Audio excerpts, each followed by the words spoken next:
The Chicago Bears, they are going to get that #1 pick. Now, a 2-game cushion on the Patriots and the Cardinals thanks to that trade with the Carolina Panthers. The Bears keep winning, though, as well, like the Giants at 5-8 and are still in the race in the NFC. But how is this affecting things for the draft?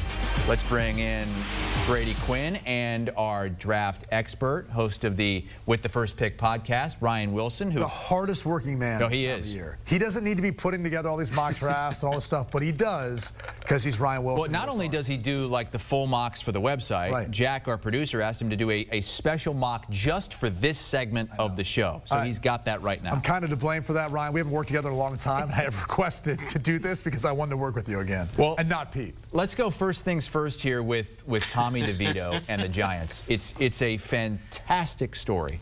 But should it change the way at all the Giants think of their quarterback position moving forward? Not right now, in my opinion. You know, look, they're going to have Daniel Jones under contract after this year. So whether he's a placeholder for someone they would draft, or as the year moves on, if Tommy DeVito continues to play at a high level and they want to go with the undrafted free agent, maybe they decide to go that route and let these two battle out and see where they go and take best player available. Either way, though, it's going to be interesting. I mean, I don't think you need to make a decision right now and buy too much into the hype or buy into the fact that, hey, we've got a top 10 pick, let's use it on a quarterback. I think you let the rest of the season play out. You see where the chips fall, see how DeVito continues to progress, and you evaluate things once you get to that point in the offseason, and you know exactly where you're going to be drafting. No, that's right, Brady. And it's fun to get caught up in the Tommy DeVito hype because it's been so fun to watch. And Rick Spiel and I were talking about this on the podcast, and I asked basically the same question you just answered. He thinks this is still Daniel Jones's job going into training camp as we look ahead here. But at least you know you have a legit #2 in Tommy DeVito who can come in and win those handful of games. And that's what's comforting, #1, if you're Brian Daboll, and #2, which makes the story so fantastic. And I think you certainly would understand the importance of being a young player on a team that trusts you, and to have Brian Daboll buy into what you're doing and your teammates support you has made the Tommy DeVito experience that much more interesting. And this draft that Jack Habby put together, by the way, he made me do it at 1 a.m., Chris and Brady, just so we're clear on that, before I drove home from Stamford, Connecticut. So, team player, I should be a first-round pick. But I had him taking J.C. Latham, the right tackle out of Alabama, replace one offensive tackle from Alabama with another one just to bolster that offensive line for whoever the quarterback ends up being. Well, Ryan, they're in that A spot now, which is kind of no man's land. If you are looking for a quarterback, you might need to trade up if you're looking for a May or a Caleb Williams. Ryan, who would be that third guy right now that might show up either late in that first part or in the teens? So what's going to be interesting about this draft class, and Brady, I heard you talk about this with Rick Spielman yesterday on HQ, is that it feels like the top 4-ish guys, depending on who they are, Caleb Williams, Drake May, Jaden Daniels, and probably Michael Penix Jr., they all have really good tape. And you could argue that Michael Penix Jr. and Jaden Daniels have the best tape of the 4. And then the question becomes, how many of those 4 sneak into the top 10? Because the Raiders are going to be picking in the top 10 as we currently sit here as well. So Jaden Daniels might be there at 8. I'm not convinced he will be as we sit here in the middle of December. And then the question becomes, do you trust Michael Penix's record in terms of being healthy? He had the 2 ACLs and the 2 shoulders at Indiana. He's been healthy for the last 2 years at Washington. So those are the top 4 quarterbacks for me. There could be a conversation about Michigan's J.J. McCarthy as we get through this draft process. But there'll be guys to select there. The question will be, do they fit what Brian Daboll is looking for in a quarterback? No, I think it's a great point. And you mentioned J.J. McCarthy, obviously still playing for a national championship. He could factor into this conversation, especially how the final 2 games look, and maybe he starts to rocket up some of those draft boards. But also a guy like Quinn Ewers, who's also playing for a national championship, who also is draft eligible, who is one of the most talented recruits, talented passers. Didn't necessarily have the best year, but as far as things are trending, he's looked the part so far. A huge Big 12 championship game. If he was to have a great college football playoff and win a national championship, maybe he uses that to springboard him into potentially a top 10 pick as that 3rd quarterback. So a lot still left to be sorted out and decided. When it's all said and done, there's still a lot of tape to break down. The one thing we know is this: it is a very crowded quarterback class. I think you can make the case that Caleb Williams and Drake May, based on their entire body of work, probably are the top 2, and then there's like that next tier of quarterbacks who, you know, you listen to Ryan Wilson, obviously there's going to be some concerns about Michael Penix's injuries, and that's legitimate. But the tape might be the best of anyone this year. And then J.J. McCarthy and so on and so forth, with all these guys have done, people will be a little more nitpicky, I think, with everyone else besides Caleb Williams and Drake Maye, even though neither had the best year of their career. So the Giants winning again with an undrafted rookie quarterback. The Titans also won last night, a huge upset over the Dolphins, a 14-point comeback late in that game. Will Levis gets the win. Ryan, you're not here. You didn't see Pete Prisco. He was strutting around, pounding his chest because, yeah, as he said, Will Levis was his #1 quarterback this year. Peacocking around everywhere, Ryan. Really excited about what he saw. Not only throwing the football, but lowering his shoulder, too. I think taking football back to the 1980s. But, you know, look, I think when you look at Will Levis and his development over the course of the year, this is one of the things I continually preach. I will continue to preach.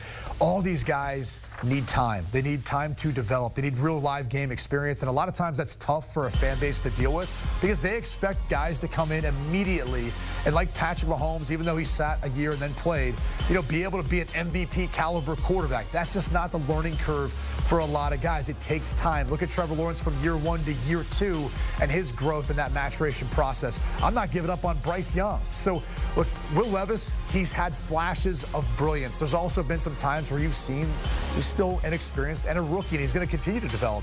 But you can't deny the big arm. You can't deny the athleticism. And I think the other thing that maybe Mike Vrabel loves is that fire in the belly, as Pete Prisco would say. He is a fiery player, no doubt about it.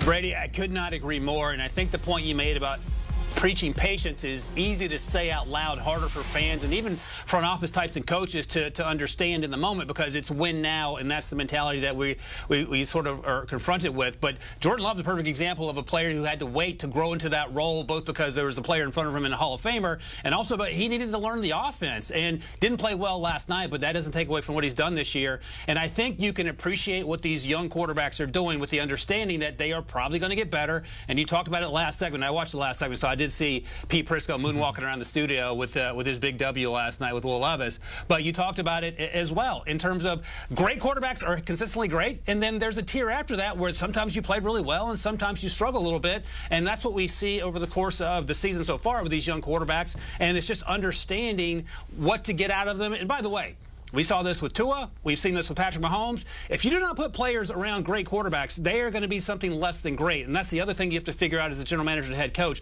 How can we surround these players with talent enough to elevate their games? DeAndre Hopkins had a huge game last night. That offense has struggled in recent weeks. And the same thing can be said for Carolina and Bryce Young for the last 14 weeks, if we're being honest. You guys have talked patience with young quarterbacks. You go back a month and a half, I think Chicago Bears fans would have said, get Justin Fields out of here. The era is over. Now they're winning. Yeah. He's playing his best football. But they're probably going to have the #1 pick. Yeah. Is this going to be back-to-back years, you think, where they're just going to look to trade out of that position? It's such a tough position for Ryan Poles, their general manager. I mean, obviously Justin Fields is not the quarterback that he drafted, and every single general manager wants to feel attached to that specific player. I don't think that Ryan Poles should feel that, though, in this one. Justin Fields has made a lot of progress. I think he showcases a lot of the traits that you're looking for in a franchise quarterback. And now that he's got a guy in DJ Moore to throw to, a defense that's playing better since they acquired Montez Sweat, you're starting to see the fruits of that labor. And I understand that they do have to sign him into extension soon, and there's a business aspect to all of this. But I think if you can find a bounty of picks to trade back and still get a top tackle, a top defensive player, and still get a top wide receiver, why not? Why not try to build around Justin Fields and so far what he's showcased the ability to do instead of going with an unknown commodity, regardless of how high you ranked him as that #1 overall player or potentially quarterback in this case, Ryan? No, I agree wholeheartedly, and you can see there on the graphic, I had them taking Caleb Williams #1, but only because this wasn't a trade-down scenario. But I'm buying into what we've seen from Justin Fields, and the most important thing, again, we talk about patience and surrounding the playmakers. He has some playmakers. I think you have to make sure the offensive coordinator and the quarterback are on the same page and moving in the right direction. And look, just look what they did last year. Went down from 1 to 9. They got Darnell Wright, their starting right tackle. They have Tyreek Stevenson, who's playing great as a cornerback who gets a lot of playing time. They have Gervon Dexter to add depth in the middle of that defense. And oh, by the way, you talked about it, they have DJ Moore, who is probably their most athletic playmaker on the outside. If you do that again, get picks, surround Justin Fields with more players, and I had them getting an edge rusher in Dallas Turner with their current first overall pick to book in Montez Sweat. that team has to be in the playoff conversation next year. That team has to be in the conversation to win that division, and that's all you're trying to do. Also, by the way, and this is something that we'll continue to talk about, when teams trade up for quarterbacks, and look no further than last year, historically it doesn't work out in terms of what you gave up to get the quarterback that you thought was going to save your franchise. Bryce Young is the most recent example, but Mr. Trubisky, sorry, Chris, that was something that happened in 2017, and the list is long and not all that spectacular. So those are the things you have to consider as well. I'm with you, Brady. Right now, I'm on Team Justin Fields. Another thing to that point is, if you look at Ryan Poles' track record, like, it's worked so far, right? He's hit on being able to move back, utilize that draft, capital, as well as that trade scenario to get in guys who can immediately impact this roster. So if he goes back to that well one more time to build around Justin Fields, I think it'll work again. He's got a track record so far, and it's looking good. So many teams feel like they're just one quarterback away from being there, but then there are teams like the Chargers who have the quarterback. They just don't have anything else. Ryan, they have a top 10 pick as of right now. Who would you have them taking? Man, it doesn't make sense why this isn't working, and Brady and Pete talked about it last segment. I have them targeting an edge rusher right now. Khalil Mack is having a whirlwind season, but he's also going to be 33 next year. So I had him taking edge rusher Jared Verse. Really productive season this year, breakout season last year, year one for Florida State after transferring from Albany. But there are cases to be made that you could go right tackle here. If you want to go, Marius Mims is still available on the board. J.C. Latham just went number 8 in this mock draft. The issue with Mims are the injury concerns. He hasn't stayed healthy for much of this season for Georgia at right tackle. You see Jared Verse here just making plays, and he is so incredibly productive, and he feels like he'd be a great bookend for Bosa, for Tuli Tuipulotu, who they drafted the second round this year, who's playing well. Another option might be Brady. Brock Bowers is still here. If you want to get Justin Herbert another weapon and what could potentially be a new-look offense, a new-look coaching staff, that's a consideration. But I don't know the way this defense is played if you can't avoid drafting an edge rusher here. I'm 100% with you. And think about this. I mean, one, you talk about the age of Khalil Mack. Joey Bosa is going to be coming off an injury if he comes back. So you probably need a little bit of depth there, regardless, with both players getting up there in age and one coming off of an injury. And the other thing is, a lot of these teams, too, in passing situations are going to put in all defensive ends. So you need more depth there in general for those must-pass situations. And finally, look at the division you play in. You've got Patrick Mahomes to deal with. He's not going anywhere. Russell Wilson is shaping into form.